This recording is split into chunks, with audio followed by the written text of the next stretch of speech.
11월 중순입니다. 1년이 참 순식간에 지나가는 것 같습니다.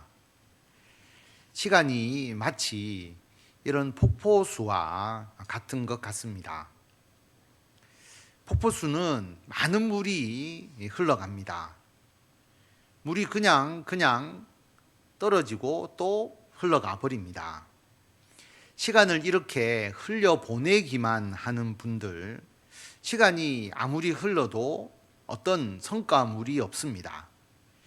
그런데 이 폭포수로 물레방아를 돌리면 곡식을 지을 수 있고, 또 이 폭포수로 발전기를 돌리면 전기를 생산하고, 이 폭포수를 농가 밭에 흘러 들어가게 하면 농산물을 키우게 됩니다. 그냥 의미 없이 폭포수를 흘려보내기만 할 것이 아니라 이 폭포수가 가치가 있도록 활용하는 것이 중요합니다. 마찬가지로 우리의 인생의 시간도 흘러서 지나갑니다. 여러분, 시간을 그냥 흘려보내지 마시고 그 시간을 의미 있고 가치 있게 사용해야 합니다. 여러분, 요즘 현대 사회를 살아가는 사람들은 모두가 바쁩니다. 안 바쁜 사람이 없습니다. 제가 유치부 교육전도사를 할 때에 6살 난 어린아이였는데 지난주에 교회를 안 나온 거예요. 그래서 너 왜 지난주에 교회 안 나왔냐 이렇게 물어보니까 전도사님 제가 좀 바빠서요. 6살 난 어린아이도 바쁩니다. 직장생활 하는 분도 당연히 바쁘고 직장에서 은퇴하신 분도 바쁩니다. 그런데 여러분, 바쁘다고 인생을 의미 있게 사는 것은 아닙니다. 바쁘긴 바쁜데 아무런 결실이 없으면 헛수고입니다. 여러분, 하나님께서 우리에게 사명을 주십니다. 그런데 우리의 신앙이 크면 클수록 더 많은 일을 주시고 더 중요한 일을 주십니다. 그러니까 해가 가면 갈수록 우리의 신앙이 더 깊어지니까 우리는 하나님의 일을 더 많이 하게 되고 더 바쁘게 됩니다. 청년 때는 혼자만 신경 쓰면 되잖아요. 그런데 결혼하면 부부의 일을 함께 신경 써야 되고 시댁과 처갓집도 돌봐야 되고, 자녀를 낳으면 자녀의 일도 신경 써야 되고 나중에는 손자, 손녀의 일까지 돌아봐야 됩니다. 가정을 믿음의 반석 위에 세우려고 하니까 일이 훨씬 더 많아지는 것이죠. 교회 처음 나오면 딱 예배만 참석하고 가면 되었는데 신앙생활을 오래 할수록 점점 교회 봉사할 일이 많아집니다. 여러분은 그냥 식사하지만 아침 9시부터 오셔서 주방 봉사를 우리 권사님 또 집사님들께서 하십니다. 사랑과 행복의 초대 식사 준비할 때 토요일 날 오후에 오셔서 한참 동안 그 식사 준비를 하셨습니다. 그리고 오늘 찬양대 하지만 여러분 오후에 교제와 나눔 마치고 돌아가시지만 찬양대는 3시까지 또 남아서 또 열심히 연습을 하십니다. 안내하시는 분도 있고요. 교회 청소를 보이지 않게 하시는 분들도 있고, 그래서 주일 예배만 드리는 게 아니라 교제와 나눔, 새벽기도, 수요예배, 금요기도에 성경 공부 참여하셔서 계속 교회 일에 협력하시는 분들이 많이 있습니다. 그러니까 더 바빠지는 것이죠. 그런데 우리가 가정에서, 직장에서, 교회에서 바쁘게 일하는 것이 중요한 것이 아니라 우리가 맡은 사명에서 좋은 성과를 거두어야 합니다. 그럼 우리가 어떻게 하면 우리가 바쁘게 수고하는 모든 가정과 직장과 교회에서의 사명에 좋은 열매를 맺을 수가 있을까요? 오늘 고린도전서 15장 31절 말씀을 보면 형제들아, 내가 그리스도 예수 우리 주 안에서 가진 바 너희에 대한 나의 자랑을 두고 단언하노니 나는 날마다 죽노라. 사도 바울은 고린도 교회 성도들을 자랑스럽게 생각하고 있습니다. 본인이 복음을 전해서 예수님을 믿게 만든 성도들이고 또 세워진 교회이지 않습니까? 그래서 확실한 자랑을 가지고 있는데 그 자랑만큼 확신한 것이 사도 바울 자신이 날마다 죽는다는 겁니다. 이 날마다 죽는다라는 이 의미가 내가 날마다 죽음의 위협을 당하고 있다, 이런 의미도 있습니다. 또한 나는 날마다 죽는다라는 것이 자기의 의지, 자기의 고집, 자신을 먼저 생각하는 개인주의, 자기 교만, 이것이 죽는다는 의미도 있습니다. 나는 날마다 죽노라 라고 하는 이 뜻이 내가 날마다 죽음의 위협을 당한다라는 의미라 해도, 여러분 한번 생각해 보십시오. 총알이 빗발치는 전쟁터에서 적진을 향하여 달려가는 죽음의 위협을 당하고 있는데, 그때 자기의 생명을 내려놓아야 되지 않겠습니까?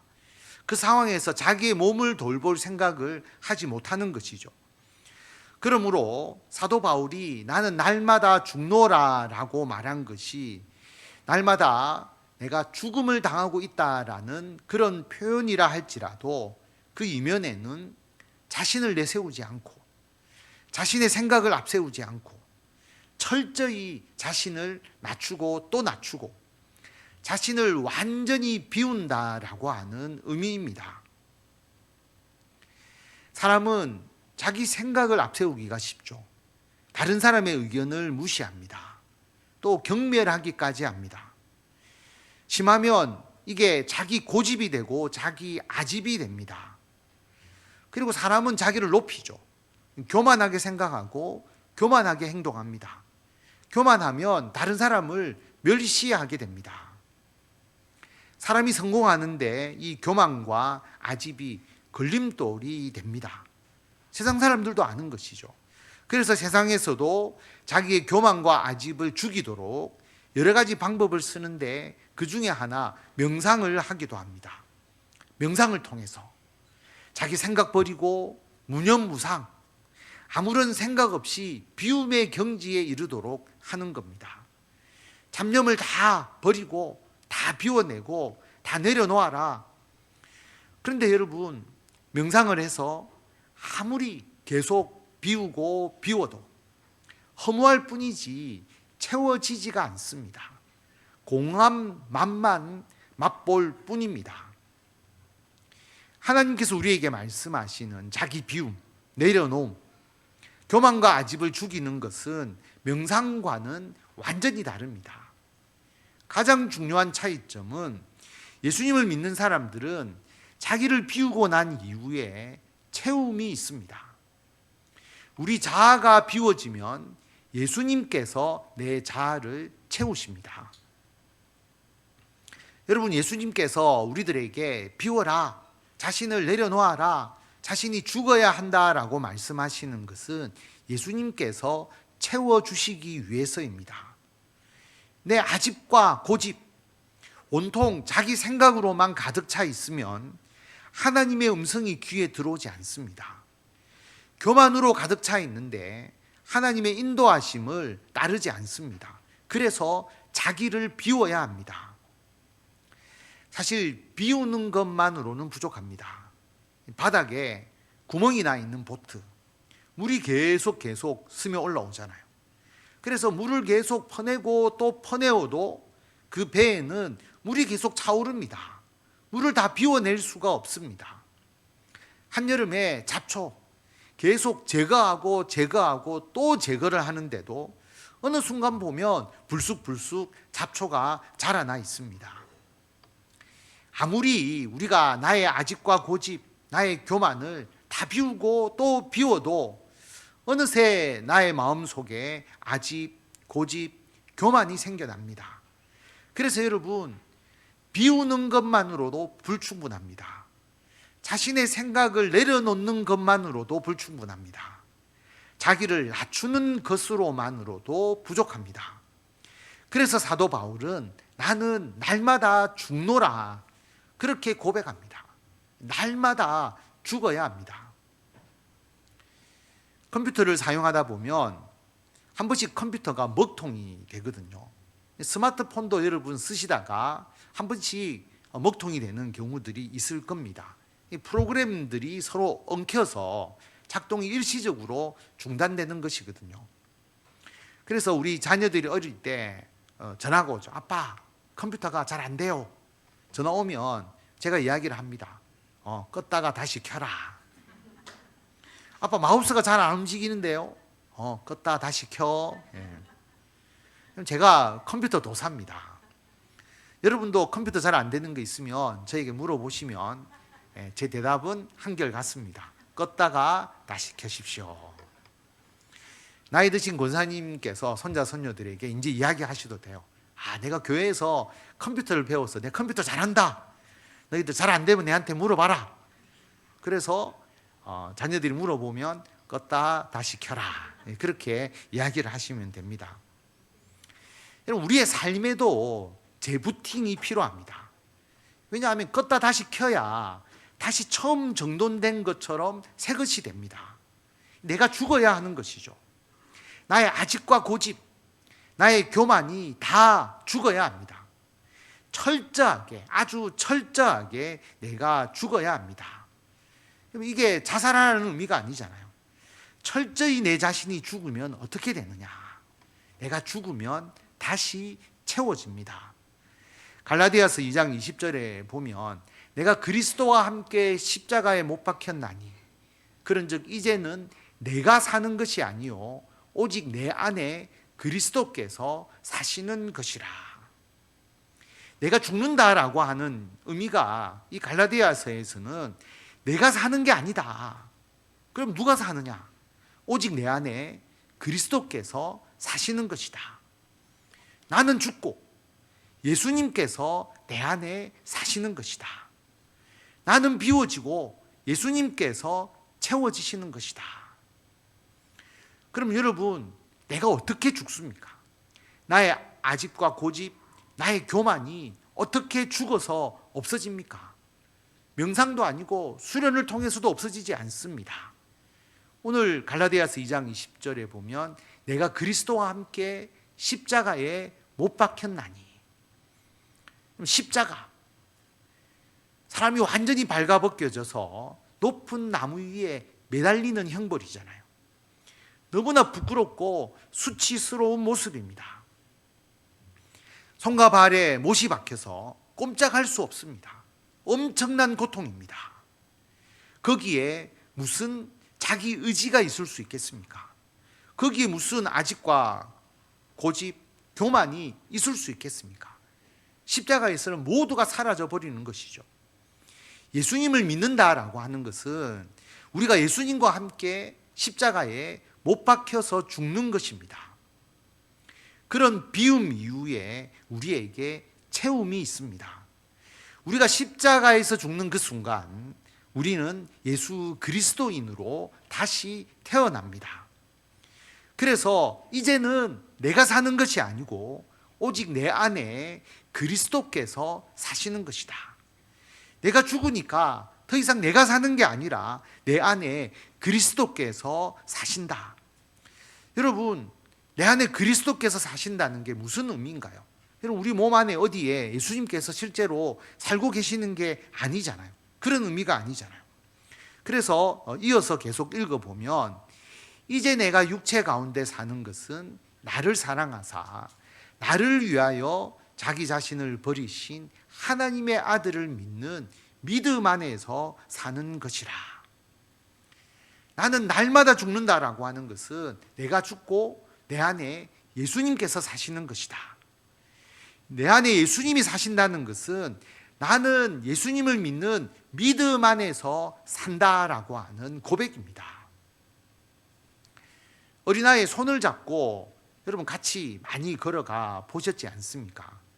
근데 어린아이들은 자꾸만 엉뚱한 데로 가려고 합니다. 눈에 뭔가 신기하게 보이면 이게 인도인지 차도인지 구분하지 않고 발밑에 걸려 넘어지는 것이 있는지를 보지도 않고 무조건 가려고 하죠. 위험을 판단하지 못하는 것이 어린아이입니다. 아이들이 하고 싶은 대로 놔두면 큰 사고가 납니다. 그런데 부모가 어린아이의 손을 꽉 잡고 있으면 어떻게 됩니까? 어린아이가 잘못된 방향으로 가면 억지로 손을 잡아서 이끌어 줍니다. 그래서 아이가 안전하게 걸을 수 있습니다. 그런데 부모가 손을 잡고 있어도 어린아이가 자꾸 어떻게 하려고 하느냐 하면 부모님의 손을 잡아 이끌면서 자꾸 자기가 가고 싶은 대로 가려고 합니다. 자기가 가고 싶은 대로 가려고 하는 것이 고집이고 아집입니다. 나중에는 부모님의 손을 막 뿌리치고 뛰어가려고 하죠.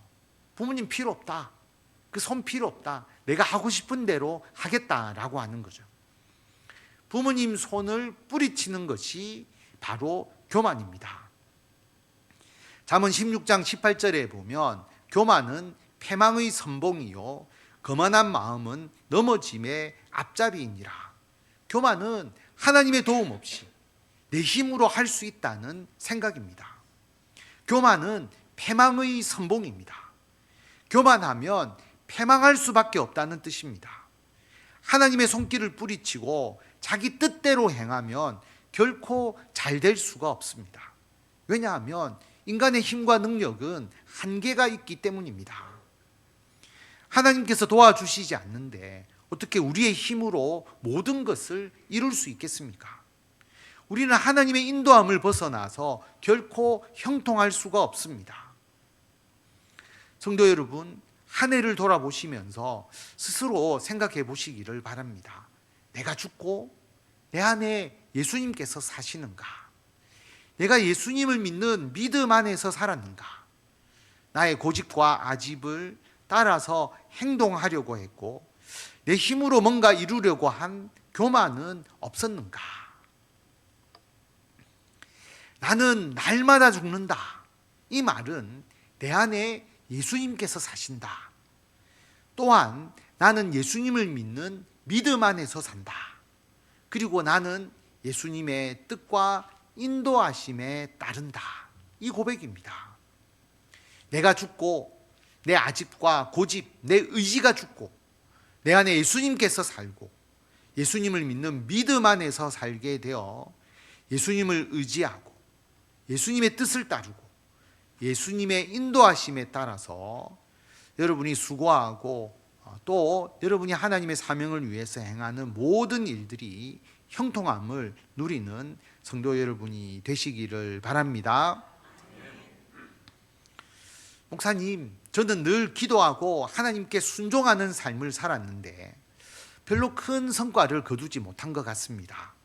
그래서 내가 이룬 성과에 만족할 수 없습니다.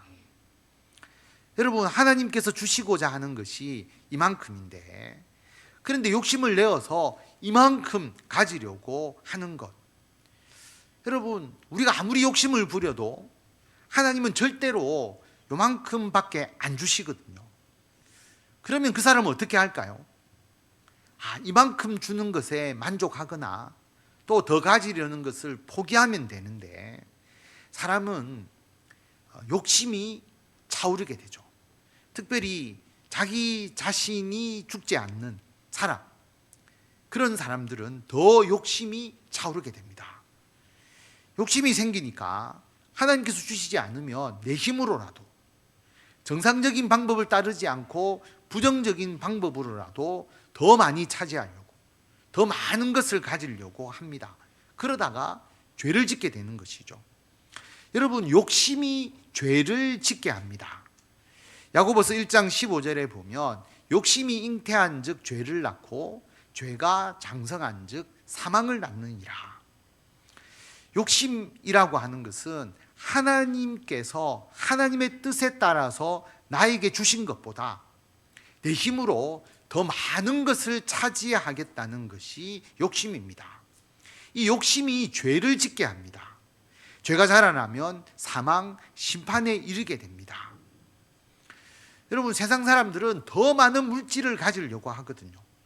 근데 하나님께서는 우리들에게 각 사람에게 적절한 만큼의 재물과 부를 가지게 하셨습니다. 근데 세상의 모든 사람들은 부자가 되기를 원하고 대박을 터뜨리기를 원합니다. 이 물질에 대한 욕심은 끝이 없습니다. 하나님께서 나에게 주신 것보다 더 과도한 부를 내가 움켜쥐려고 하면 죄를 짓게 됩니다. 그리고 세상 사람들은 더 높은 지위를 차지하려고 합니다. 사업을 하시는 분들이나 직장 생활을 하시는 분들, 하나님께서 모두 각 사람에게 적절한 지위를 주셨습니다. 그것을 통해서 주의 사명을 감당하게 해주시는 것이죠. 그런데 내가 남에게 더 잘 보이려고 외형을 무리하게 늘리고 싶어 하거나 내가 더 높은 지위를 차지해서 다른 사람 위에 군림하고자 하게 되면 역시 죄를 짓게 됩니다. 여러분, 모든 교회가 어떻게 수천 명, 수만 명 되는 교회가 될 수 있겠습니까? 하나님께서 어떤 교회는 작은 교회로서, 어떤 교회는 중견 교회로서 하나님께서 필요에 따라서 만드시고 하나님께서 이끌어 가시는 교회도 있습니다. 그런데 하나님의 뜻을 지나쳐서 무리하게 외형만 크게 만드는 그런 교회가 되기를 원한다면 역시 죄를 짓게 되는 겁니다. 여러분, 이 교만이라는 것과 욕심이라는 것은 동전의 양면과 같습니다. 왜냐하면 모두가 자기의 삶 속에서 예수 그리스도는 다 밀어내고 자기 자신이 중심이 되어 있는 상태가 바로 교만과 욕심입니다. 가정이든 우리 사회든 교회든 모든 공동체에서 분쟁이 일어나는 것은 자신이 죽지 않기 때문입니다. 자신의 고집, 아집, 교만, 자기 의지는 죽고 예수님께서 내 안에 살아야 하는데 그렇지 못하면 항상 말썽이 생기고 서로 상처를 주고 또 상처를 입습니다. 또 시험에 빠지기도 합니다. 여러분, 세상에서 얼마나 많은 갈등과 분쟁이 일어나고 있습니까? 서로 상처를 주고 상처를 입고 시험에 빠지는데 사실은 모두가 자신이 죽지 않기 때문입니다. 여러분, 이 말씀을 오해해서 우리가 성장과 발전을 포기하고 현 수준에 모두 만족하고 살아라, 그런 의미가 아닙니다. 우리는 하나님의 더 큰 복을 받기를 원하고 그것을 사모하고 더 많은 사명을 행하기를 우리는 원하고 있습니다. 우리들의 삶에 더 풍성한 삶의 열매를 맺기를 위해서 우리가 끊임없이 노력하고 우리가 하나님의 나라를 더 확장하기 위해서 우리가 열심을 다하고 있습니다. 그런데 여러분, 오직 하나님의 뜻, 오직 하나님의 인도하심에 따르는 겁니다. 예수님을 전적으로 믿고 신뢰하면서 나아가는 것입니다. 비행기가 공중급유를 받는 모습이거든요. 사실 비행기가 연료의 한계 때문에 더 멀리까지 날아갈 수가 없는데 이 공중급유를 받으면 먼 지역까지 비행 영역을 확대할 수 있습니다. 여러분, 우리가 더 큰 사명, 주님의 더 큰 일을 감당하기를 원하잖아요. 그리고 우리가 더 큰 은혜와 복을 받기를 원합니다. 하나님의 나라를 우리가 더욱더 확장하기를 원하고 있습니다. 그렇게 되기 위해서는 우리의 삶의 방향을 주님께서 가시는 방향에 맞추어야 합니다. 우리들의 삶의 속도를 주님께서 인도하시는 그 속도에 맞추어 가야 합니다. 그럴 때 공중급유를 받을 수가 있거든요. 그 공중급유기의 속도와 방향을 맞추어서 그 급유를 받는 겁니다. 그래서 우리가 성령의 충만한 능력을 지속적으로 공급받는 겁니다. 그렇게 될 때에 우리가 지치지 않고 우리가 피곤하지 않고 우리가 상처 입지 않고 늘 기쁨과 평안이 충만하면서 주님의 더 큰 사명을 감당할 수 있게 됩니다. 여러분, 이것을 믿으십니까? 나는 날마다 죽는다. 이 말은 내 안에서 나의 고집과 아집, 나의 교만은 사라지고 내 안에 예수님께서 사신다. 내 안에 예수님이 사시니까 예수님의 말씀대로 예수님을 믿는 믿음 안에서 살아가게 됩니다. 예수님을 믿으니까, 절대적으로 신뢰하니까 예수님의 뜻 안에서 살아가게 되고 예수님의 인도하심을 따라서 살아가게 됩니다. 그러니까 예수님께서 주신 것에 만족하면서 감사하면서 살아가게 됩니다. 성도 여러분, 이렇게 될 때에 우리는 놀라운 하나님의 능력을 공급받습니다. 성령의 충만함을 지속적으로 공급받게 됩니다. 이를 통해서 더 큰 하나님 나라의 역사를 이룰 수 있습니다. 하나님의 나라를 위한 우리들의 더 큰 사명, 우리들의 가정에서, 직장과 사업에서, 교회에서 더 큰 사명을 형통하게 잘 행할 수 있습니다. 예수님을 확실하게 믿고 성령의 충만함을 받아서 예수님의 뜻 안에서 예수님의 인도하심을 받아서 더 형통하고 더 풍성한 삶의 열매를 받아 누리시는 성도 여러분이 되시기를 바랍니다.